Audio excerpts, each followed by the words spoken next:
Alors déjà, la première mesure, c'est le confinement. Confinement ne veut pas dire emprisonnement, bien sûr, et comme nous avons pu entendre toutes les consignes qui nous ont été données à la télévision, sortez le moins possible, sauf, on va dire, des cas urgents ou des cas de première nécessité. Donc le confinement à respecter le plus possible. Ce que j'ai là, c'est un masque. Alors évidemment, ce style de masque ne nous protégera pas, mais au moins elle pourra protéger les autres. Donc restez à une distance respectable, à raison de 1,50 m d'une personne pour lui parler.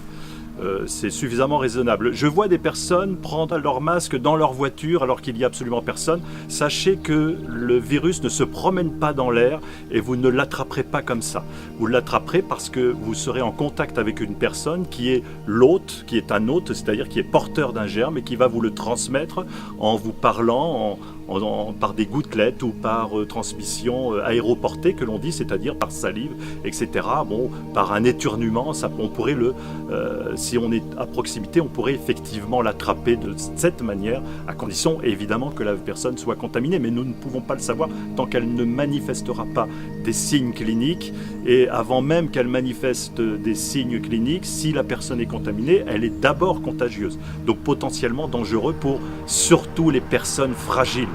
Donc évitez de vous approcher des personnes âgées ou des personnes qui souffrent de comorbidités telles que l'insuffisance respiratoire, l'insuffisance cardiaque ou rénale. Ce sont des personnes fragiles, donc à protéger, et évidemment nos anciens, dont il est dit qu'il faut les honorer et à plus forte raison donc les protéger.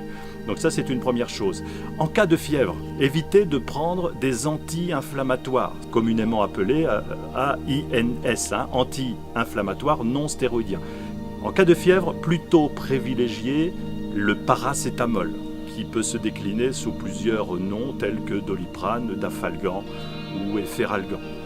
Donc prenez en cas de fièvre plutôt ce cas de médicament que l'on appelle paracétamol.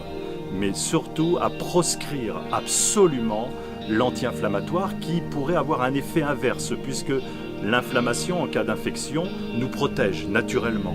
Alors si vous levez cette barrière naturelle, l'infection va s'enflammer et donc vous serez encore beaucoup plus malade et aggraver donc le cas.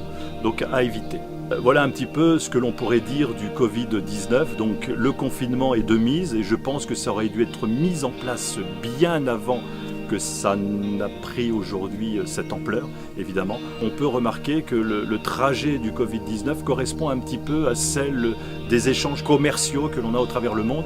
Et évidemment, ça s'est propagé extrêmement vite. Donc voilà ce que je pourrais dire. Et le petit conseil en tant qu'infirmier, c'est éviter les anti-inflammatoires. Et si vous avez de la fièvre, prenez plutôt Doliprane. Voilà. Merci.